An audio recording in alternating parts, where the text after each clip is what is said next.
갈리오가 아가야 총독되었을 때에 유대인이 일제히 일어나 바울을 대적하여 법정으로 데리고 가서 말하되 이 사람이 율법을 어기면서 하나님을 경외하라고 사람들을 권한다 하거늘 바울이 입을 열고자 할 때에 갈리오가 유대인들에게 이르되 너희 유대인들아 만일 이것이 무슨 부정한 일이나 불량한 행동이었으면 내가 너희 말을 들어주는 것이 옳거니와 만일 문제가 언어와 명칭과 너희 법에 관한 것이면 너희가 스스로 처리하라. 나는 이러한 일에 재판장 되기를 원하지 아니하노라 하고 그들을 법정에서 쫓아내니 모든 사람이 회당장 소수대네를 잡아 법정 앞에서 때리되 갈리오가 이 일을 상관하지 아니하니라. 바울은 더 여러 날 머물다가 형제들과 작별하고 배 타고 수리아로 떠날새 브리스길라와 아굴라도 함께 하더라. 바울이 일찍이 세원이 있었으므로 갱그리아에서 머리를 깎았더라. 아멘. 네, 2차 선교 여행에 대해서 공부를 하겠는데요. 1차 선교 여행 때 우리가 핵심적인 단어가 인물이라고 한다면 바울과 바나바입니다. 네, 콤보죠. 영적인 콤보가 되어서 파송을 받은 안디옥 시리아에서 출발해서 파송을 받은 선교사로서의 역할을 감당하게 되는데요. 거기 수행원으로서 마가 요한이 따라갑니다. 여기서 요한이라는 분은 마가 요한이라고 이야기하겠고, 그래서 안디옥 시리아 안디옥에서 출발해서 실리기아 또 구브로 섬, 좀 이따 다시 나오겠습니다만 구브로의 섬은 바나바의 고향입니다. 기억하고 계시고요. 헤롯 안디바에게 핍박받은 많은 기독교인들이 사실상 예루살렘에서 흩어졌는데 베니게 안디옥 구브로에 도착을 했습니다. 다시 말해서 구브로에는 초대 교인들이 이미 복음을 전했어요. 그래서 많은 그리스도인들이 거기서 살고 있었습니다. 그래서 키프레스 살라미 바보 밤빌리아의 버가 안디옥의 비시디아, 그 다음에 비시디아 안디옥, 그 다음에 이고니온, 또 루가오니아의 두성 루스드라, 그 다음 더베 다시 루스드라로 가서 이고니안으로 다시 가서 안디옥 비시디아로 다시 가죠. 그래서 왔던 길로 돌아가 가지고 밤빌리아의 버가 아탈리아 그리고 안디옥 시리아 이렇게 도착을 합니다. 그래서 베이스 캠프, 그러니까 선교의 베이스 캠프가 어디냐 이렇게 묻는다면 사도 바울의 시리아의 안디옥입니다. 그래서 비시디아의 안디옥이 아니고 시리아의 안디옥이 베이스 캠프로 해가지고 출발을 거기에서 한 바퀴 돌고 다시 와서 안디옥 시리아로 도착합니다. 그게 베이스 캠프 역할을 했죠. 그것을 이미 제가 말씀을 드렸고, 그 1차 선교에 있고 난 다음에 한 가지 사건, 중요한 사건은 우리가 이야기했지만 15장의 예루살렘 공회의 결정사항입니다. 뭐냐면 시리아 안디옥에 사람들이 나타나가지고 이방인들도 할례 받아야 된다 이렇게 주장하는 것에 대해서 그러면 좋다 가서 따지자 해서 총회로 올라가가지고 예루살렘 총회에서 결국에는 결정을 해서 이방인들을 괴롭게 하지 마라. 그들도 동일하게 예수를 믿음으로 구원을 받는다. 다만 도덕적인 문제를 이방 풍습을 쫓지 않게 우리가 주의를 주자. 이런 식으로 해결을 했다고 이미 제가 지난번에 설교를 드렸습니다.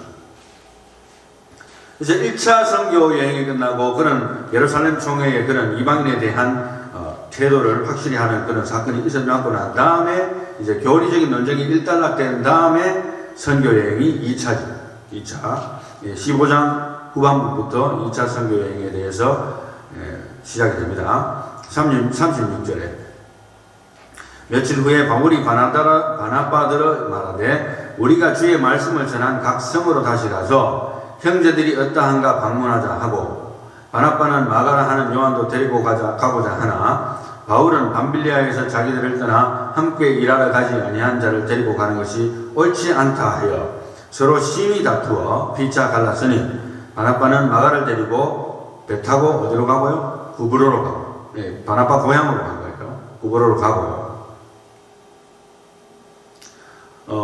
마가 요한은 지금 중간에 지금 이제 하나에 끼어가지고 지금 이제 문제가 된 거예요. 사실 이 사람이 사실은 마가복음을 쓴 저자이기도 합니다.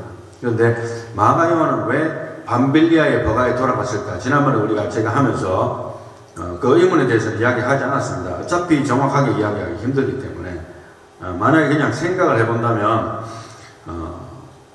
1차 여행 때 이제 바울, 바나바, 마가 요한이 콤보가 됐잖아요. 마가 요한은 하나의 수행원으로서 도움을 주는 헬퍼로, 영어로 보면 헬퍼로서 가게 됐는데, 바나바의 생지일리였던 마가 요한은 버가에 도착하자마자 바울 선교팀을 떠나서 예루살렘으로 되돌아가게 됩니다. 이제 그 이유가 무엇일까? 첫째, 우리 추측해 본다면 1차 전도의 일정은 힘든 100일이었다는 것이 일단은 힘들었고, 그 다음에는 두 번째로는 키프로스에서 복음 선포 때문에 바울이 채찍을 맞으며 고난과 고통을 받는 것을 보면서 상당히 기겁을 했을 거예요. 사실은 그런 것도 물론 트라우마가 생길 수 있습니다.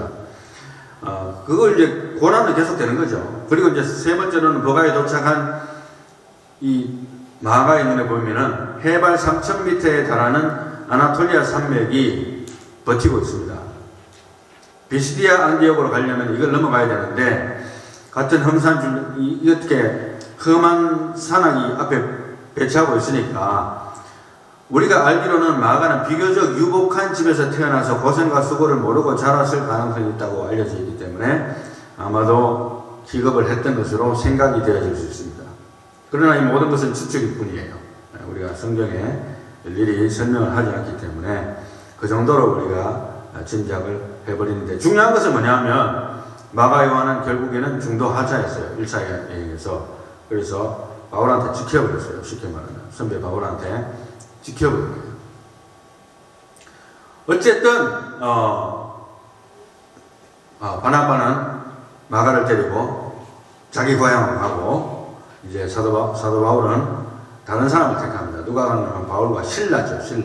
신라가 회동을 하게 됩니다. 자, 보면은 2차 선교 여행을 요약을 해보면, 첫 번째로 신라와 함께 수리아의 안디옥에서 다시 선교사로 파송을 받게 되고, 두 번째로는 육로를 이용해서 1차 선교 여행지인 길리기아의 더베와 루스드라 교회들을 돌아보게 됩니다. 그리고 세 번째, 루스드라에서 1차 선교 여행 때 복음을 전한 디모데를 조력자로 삼습니다.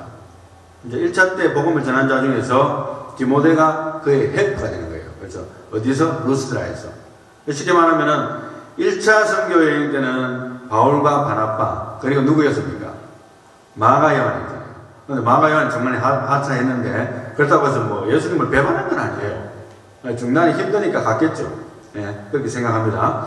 그 다음에 이제 루스드라에서 1차 선교 여행 때 복음을 전한 디모데를 조력자로 삼아서 이제는 바울과 바나바, 그 다음에 디모데가 3명이 삼총사가 되어서 또 움직이게 됩니다. 네 번째, 소아시아의 대륙에 부르기아와 갈라디아를 두루 지나서 소아시아 서쪽 끝에 항구 도시 드로아에 이르러서 환상을 보게 됩니다. 여기 보면 제가 한번 읽어보겠습니다. 사도행전 16장에 밤에 환상이 바울에게 보이니 마게도냐 사람 하나가 서서 그에게 청하여 이르되 마게도냐로 건너와서 우리를 도우라 하거늘, 바울이 그 환상을 보았을 때 우리가 곧 마게도냐로 떠나기를 힘쓰니 이는 하나님이 저 사람들에게 복음을 전하라고 우리를 부르신 줄로 인정함이라. 물론 우리가 항상 환상에 의존해서 복음을 전해야 된다는 것을 주는 샘플로 이해하면 그것은 잘못이에요. 지난번에 제가 말씀드렸다시피 하나님의 인도는 다양한 방식으로 다양한 사람에게 다양하게 나타납니다. 예, 사도 바울에게도 항상 그러면은 환상을 주셔갖고 next place가 어디라고 항상 환상을 보내주십니다. 그건 아니거든요. 그래서 특별한 케이스로 하나님께서 또 지침을 주실 수 있는 방법 중에 하나가 환상을 주실 수가 있다는 거예요. 제가 독일에 있을 때, 독일에서 군생활할 때, 미국 무대에 있을 때 이제 꿈을 꿨어요. 꿈을 꿨는데 그 꿈속에서 포트 루이스, 이 포트 루이스 알죠? 워싱턴 스테이트. 제가 생각도 안 하던 곳인데 포트 루이스로 와서 사역하라는 메시지를 받은 거예요. 꿈속에서. 거기 사람이 필요하다고. 그래서 이제 군대를 연장하면서 포트 루이스로 가겠다고 말은 하고 그냥 사인을 그냥 needs of the army 그러면은 그냥 아미가 알아서 하는 걸로 사인을 하고, 제가 포일루스를 가겠다고 상급부대에 말을 하니까 충분히 갈 수 있다고 말만 듣고 그걸 믿은 거죠. 그런데 나중에 떨어진 발령지는 포폭 루이지애나로 떨어진 거예요. 야, 이거 실망이 커서 몇 번 이메일로 내가 상급자 부대에서 약속받은 게 있다고 이야기해도 뒤에 좀 열어주시기 바랍니다. 약속받은 게 있다고 이야기했는데도 불구하고 결국에는 포폭 루이지애나로 가게 됐어요. 예, 그 뜨겁고 뛰던 곳에 9월 달에 제가 가게 됐는데 한 5분을 걷는데 전투복이 상부터 하위까지 땀이 다 젖더라고요. 그만큼 거기 덥더라고요. 독일은 좀 더 추운데 날씨 이제 클라이마타이즈는 안 돼서. 그런데 이제 가자마자 보니까 거기에 있던 캘버리 부대가 디스멘틀 된 거예요. 그때 당시는 이제 전쟁이 한창이었기 때문에 부대가 필요 없다고 생각하는 부대라든가 아니면 그 부대를 갖다가 다 해산시키면서 다른 부대를 만드는 거예요. 조금 더 전투의 실질적인 부대로 만드는 그런 과정이 있어서 아마 그 과정에 있어서 그 부대가 통째로 거의 대부분의 사람들이 포트 루이스로 간다는 거예요. 그런데 저는 거기에 대한 어떤 사인을 하는데 당신이 여기에서 사인을 갖다가 이 부대에 확실하게 한다고 하면 당신은 어디로 갈지 모르게 된다. 그러니까 할래 아니면 그냥 디나이 할래 이런 거예요. 그래서 난 디나이 했죠. 디나이 하니까 결국에는 나는 어디에 남았는가 하면 포트 루이지애나에 남게 되고 상당한 군인들이 포트 루이스로 오게 되는데 나는 참여하지 못했어요. 거기서 루이지애나에서 한 3년 반 정도 있었습니다. 그런데 거기 있다가 루이지애나 이제 끝나고 나서 저는 이제 미저리로 텍사스를 가게 됐죠. 근데 텍사스에 한 1년 있으면서 이메일을 받게 됩니다.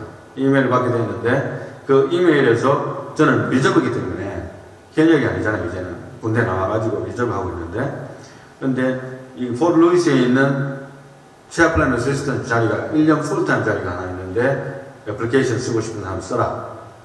계급은 뭐 E5, E3 이런 식으로 나오더라고요. 그래서 내가 거기에다가 응답을 했어요. I want to apply. 나는 가고 싶다. 그런데 수많은 전국에 뭐 풀타임이든 파트타임이든 군인들이 있는데 체플런 시스템이 있는데 저한테 오라는 거예요. 그래서 군대에서 다 돈 대주니까 짐이고 뭐고 다 대줍니다. 여기 풀타임이니까 페이도 풀타임 페이 받고 1년 계약이긴 하지만 그렇게 해서 제가 여기에 오게 된 거예요. 사실은. 네, 그래서 하나님이 여기서 오게 돼서 지금 이렇게 교회를 개척하게 될 줄은 사실 몰랐는데 이렇게 인도를 해주셨습니다. 그런 것만 보더라도 하나님의 인도하시는 방식이 다 다양하다는 걸 알 수 있어요. 그래서 사도 바울도 그런 경험을 했었고요. 그 다음에 이제 2차 선교여행 계속해서 보면 드로아에서 배를 타고 사모드락에 네아폴리를 거쳐서 빌립보에 도착합니다. 그리고 빌립보에서 자색 옥금 장사 루디아에게 복음을 전하고 귀신 들려 점치는 여자를 고칩니다. 이 일로 감옥에 투옥되지만은 기적적으로 하나님이 이제 큰 지진이 나서 옥토가 움직이고 문이 곧 다 열리며 모든 사람이 메인 것이 다 벗어지는 기적이 나타나가지고 그 감옥에서 나오게 되죠. 그리고 암비볼리 아볼로니아를 거쳐서 데살로니카에서 전도를 합니다. 이방인들은 복음을 받았지만은 유대인들의 방해를 받고 밤중에 사도 바울은 베레아로 떠납니다. 목숨의 위협이 있을 수 있기 때문에.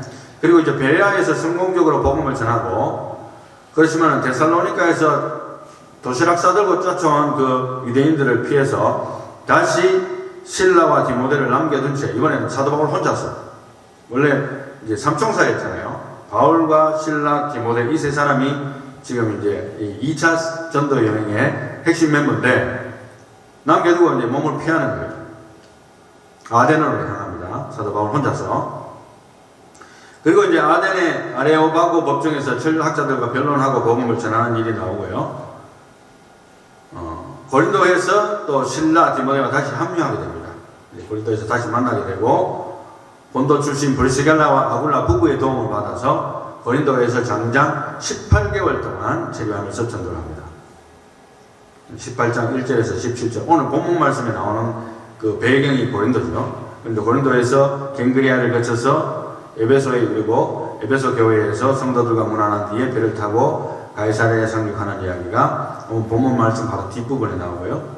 그 다음에 이제 12장이나 18장 22절에 보면은 예루살렘을 거쳐서 안디옥으로 다시 돌아옵니다. 이 안디옥이 뭡니까? 시리아 안디옥이거든요. 베이스 캠프.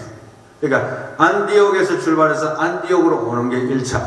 안디옥으로 출발해서 안디옥으로 다시 오는 게 2차. 그러니까 안디옥은 결국에는 베이스 캠프 역할을 했고 선교 보고지 역할을 한 것이라고 주장하고 이번에는 예루살렘을 거쳐서 안디옥으로 옵니다. 지도상으로 보면 예루살렘이 남쪽에 있거든요. 그래서 가이사랴에 상륙했다가 예루살렘으로 갔다가 다시 위로 올라갑니다. 북쪽으로. 그래서 안디옥에 시리아 안디옥에 가서 선교 보고를 하게 되죠. 이렇게 해서 2차 선교 여행이 끝이 나게 됩니다.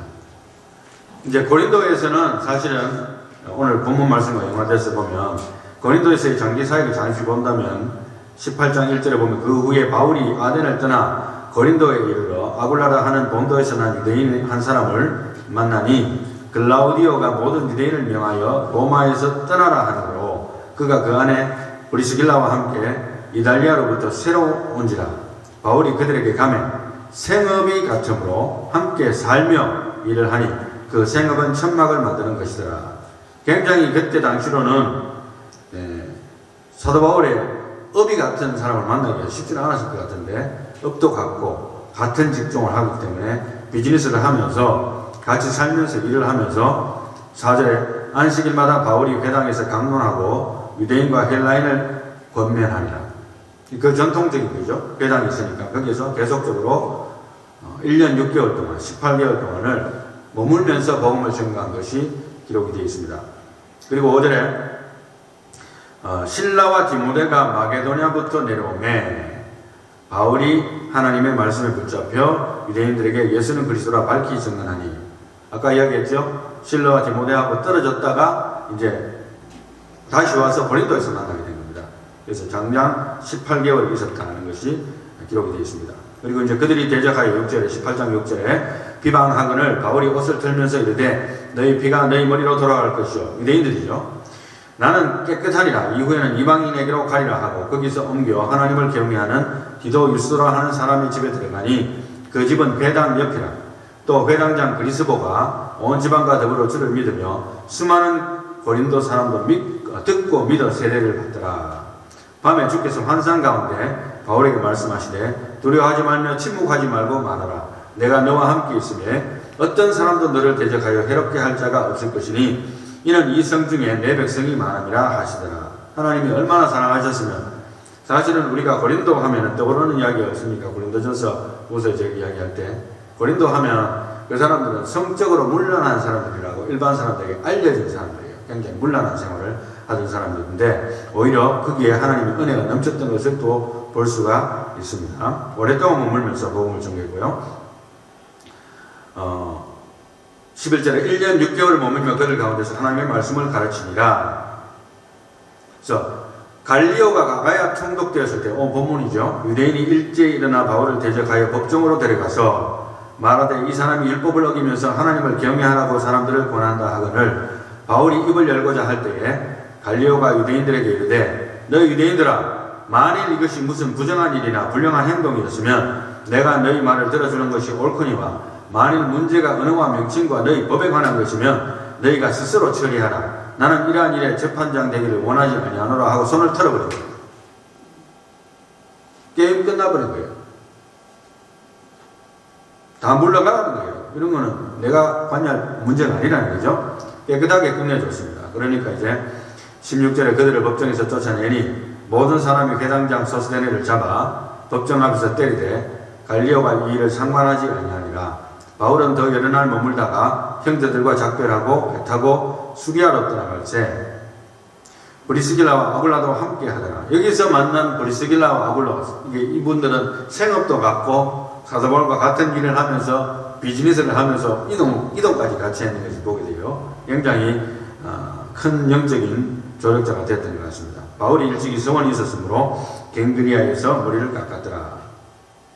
그리고 본문 바로 뒷부분을 잠깐 보겠습니다. 에베소에 와서 그들을 거기에 머물게 하고 자기는 회당에 들어가서 유대인들과 변론하니 여러 사람이 더 오래 있기를 청하되 허락하지 아니하고 작별하여 이르되 만일 하나님의 뜻이면 너희에게 돌아오리라 하고 배를 타고 에베소를 떠나 가이사랴에 상륙하여 올라가 교회의 안부를 물은 후에 안디옥으로 내려가서 베이스 캠프죠. 안디옥으로 갑니다. 그래서 이제 선교여행이 사실상 끝이 나요. 2차 선교여행이 끝이 납니다. 그래서 사도 바울의 2차 선교여행은 핵심 인물이 아까 이야기했듯이 바울과 실라라고 이야기했고, 그 다음에 이제 제1차 선교여행을 통해서 바울에게 의해서 복음을 듣고 세워진 이방 교회들은 사실은 뭐 복음을 이렇게 딱 전한다고 해서 그분들이 영적으로 막 하루아침에 확 성장해서 막 예수 믿는 믿음이 폭발하고 이런 거는 사실 아니거든요. 물론 뜨겁긴 하겠지만 금방 또 식어집니다. 그래서 영적인 도움이 필요한 형편이 있었고, 이런 교회들을 돌아보고 양육하기 위해서 바울이 신라를 대동하고 출발한 여행이 2차 선교여행입니다. 그 중간에 누구를 만납니까? 디모데를 만나죠. 그리고 이제 이것은 2차 선교여행은 AD 49년에서 52년까지 3년에 걸쳐서 장장 4,500에서 한 5,600여 킬로미터의 거리를 여행한 것으로 기록이 됩니다. 그래서 바울의 2차 선교여행에서는 무엇보다도 유럽 지역의 복음이 또 처음으로 들어갔다는 측면에서 선교사적인 의미가 있습니다.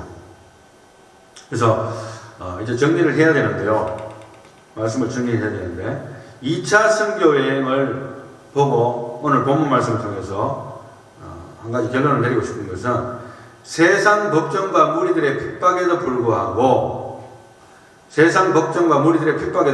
선교는 계속된다. 이게 결론입니다. 할렐루야. 여러분, 뭐는 진짜 더 귀찮은 간단한 말이 있잖아요. 그래서 어떠한 핍박이 있고 또 세상 법정에 서게 되고 공망이 벌어지고 감옥에 갇히게 되고 매를 맞기도 되고 또 동족으로부터 핍박을 받게 되고 목숨의 위협을 받기도 하고 이러한 일들이 일어남에도 불구하고 계속적으로 선교는 계속되었습니다. 물론 이제 제가 조금 전에 언급을 안 했습니다만은 바울과 바나바가 갈라선 이유가 물론 마가였지만 나중에는 마가를 다시 데려오라고 그것도 세월이 거의 한 20년 지난 다음에 사도 바울이 마가를 품습니다. 그런 내용들이 성경에 나와요. 물론 그전에도 마음이 많이 돌이켰다고 봅니다만 성경상으로 볼 때에 많은 세월이 걸렸어요. 사도 바울이 그렇게 온전한 사람이었는지는 모르겠습니다만은 마음의 용납이 안 됐습니다. 그렇지만 마가는 마가대로 또 바나바는 바나바대로 복음을 증거했겠죠. 그러나 중요한 것은 누가는 바나바의 사역에 대해서 바울과 바나바가 갈라산 이후에 어디로 갔다고만 기억했지 그 이유는 기록을 해주고 있지 않습니다.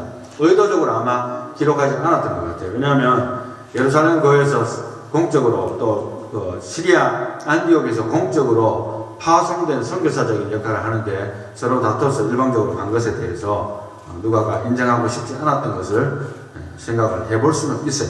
그렇지만 그렇다고 해서 그분들이 뭐 복음을 안 전했느냐? 그건 또 아니거든요. 그래서 나중에 시간이 감에 따라서 사도 바울도 그게 풀리고 그들의 사역이 또 힘들어서 간다고 해도 원수가 아니라 또 다른 곳에서 복음을 전가할 수 있다는 것을 인정해야 된다는 그 너그러운 마음이 생기게 됩니다. 그래서 사실은 우리가 복음을 전가하다가 우리 교회에서 거쳐갔던 분들이 딴 데서 복음을 전가하고 또 선교사가 될 수도 있고 다른 교회 다닌다고 해서 꼭 그것이 꼭 뭐 지옥 갈 일이 아니잖아요. 그래서 축하해주고 축복해주고 또 새로운 출발할 수 있도록 기도도 해주고 그런 마음을 가지는 것이 중요하다는 것입니다.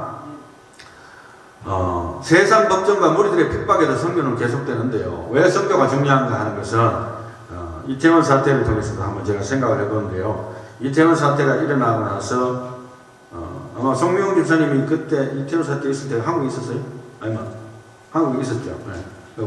그때인데 하여튼 우리는 여기서 막 비디오 클립을 보게 되잖아요. 근데 이제 사람들이 자기들이 찍었는 것들이 많이 나와요. 그 중에서 하나 보면은 이렇게 좁은 골목으로 위에서부터 이렇게 내려박히는데 갈수록 이렇게 좁아집니다. 무리들이 좁아지니까 몰리니까 병목 현상이 나타나는데 그 양쪽에 약간 턱이 있고 약간 올라가는 부분들이 있는데 그런 부분들이 있는 사람들이 이렇게 끄집어 당겨요. 근데 이제 한 사람은 끄집어 당기는데 다른 옆에 있는 한 친구가 야 이제 그만 돌리라고 과음 치는 거예요. 자리 없다고. 네. 그런데 이 친구가 하면 고개 돌리면서 이렇게 하면 한 명만 더. 그래서 한 명은 더 땡깁니다. 아마 그 사람이 아니었으면 그 사람도 죽었을지도 몰라요. 어떻게 알겠어요? 그래서 그걸 보면서 우리가 이 선교에 대한 것도 물론 지금 당장 뭐 죽는 걸 살리는 게 중요하면 영혼을 구하는 데 있어서는 그거보다도 100배, 1000배 더 귀한 것인데 우리가 한 명만 더 하는 정신을 가져야 된다는 생각을 제가 하게 되는데요. 물론 그전에도 안 한 건 아닌데 그게 상당히 인상적인 장면이었어요. 그래서 그 사람이 한 명만 더 올린다고. 옆에서 친구가 막 난리 치는데 여기는 뭐 비좁아갖고 뭐 자리도 없고 발릴 틈도 없는데 그래도 끄집어 당겼어요. 내가 오늘 하루 더 노동하고 수고하고 살아가는 이유는 무엇인가? 한 명만 더 구하라고 주신 하루하루다. 그렇게 믿어집니다. 할렐루야. 전도, 구제, 선교를 위한 관심과 기도가 있어야 되겠고 선교, 헌금, 교회를 향한 11조 생활 등은 아주 중요한 활동이에요. 사실 우리가 뭐 내가 매일매일 일하고 뭐 이렇게 돈을 벌고 아니면 리타이어 하든지 뭐 어떻게 하든지 간에 내가 하나님의 교회에 참석하고 뭐 성교연금도 보내고 뭐 구제연금도 보내고 나를 희생하고 내 시간도 내고 사람들 찾아가고 도시락 싸들고 가가지고 사람들 신방도 하고 뭐 이러한 일들을 하고 되는 것은 한 명을 더 살리기 위한 행동이 아니겠는가. 사도 바울도 사실은 텐트 메이커였다는 것을 우리가 오늘 성경 말씀을 통해서 보면서 사실 저도 위로가 좀 됩니다.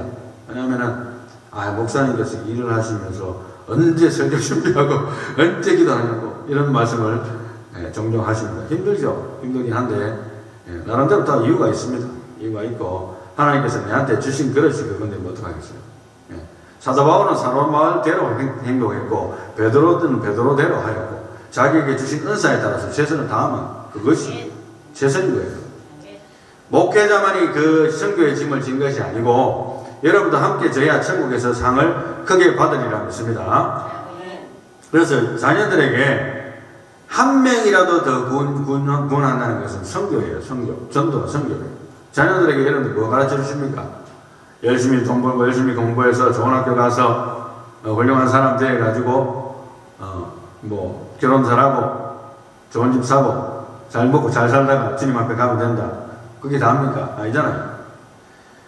자녀들에게 선교를 가르치는 것이 중요한 것 같아요. 그래서 한 명이라도 더 영혼을 내가 구원하는 데 이바지하는 것이 내가 지금 오늘 하루 더 사는 이유다. 이것은 굉장히 성경적인 대답이에요.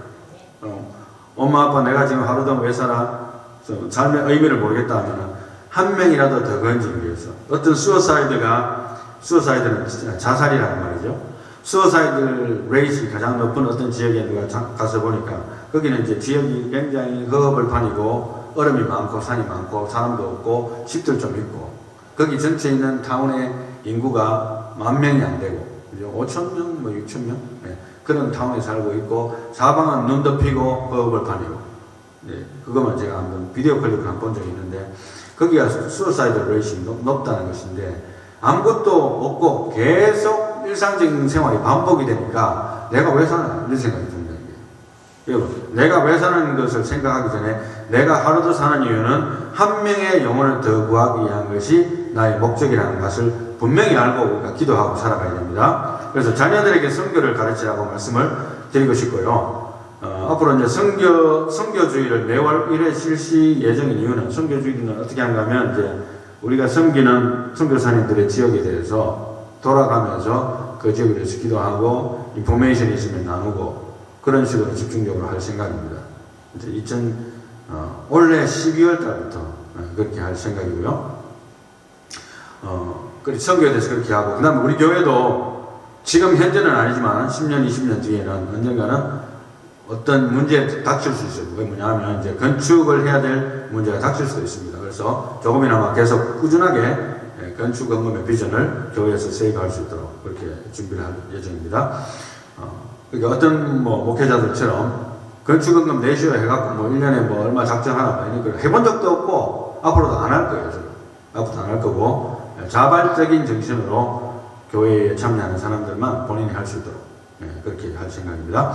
그 다음에 교회의 부흥은 선교하는 가운데 이루어진다고 믿습니다. 그래서 우리가 무조건 우리가 잘 먹고 잘 사고 여기가 좋사온 이게 문제가 아니고 선교하는 가운데 무조건적인 전도로서 돌파해 나가야 교회가 부흥되는 줄로 믿습니다. 그래서 어떠한 장애물이 와도 아까 전에 이야기했듯이 선교는 어떻게 된다? 계속된다. 왜? 선교는 누구의 사업입니까? 하나님의 사업입니다. 하나님의 사업이 편창되는 것을 옆에서 목도하며 그것을 위해서 노력하며 한 명이라도 더 구원하기 위해서 이바지할 수 있는 저희들이 다 될 수 있도록 예수님의 이름으로 축원합니다. 기도합니다.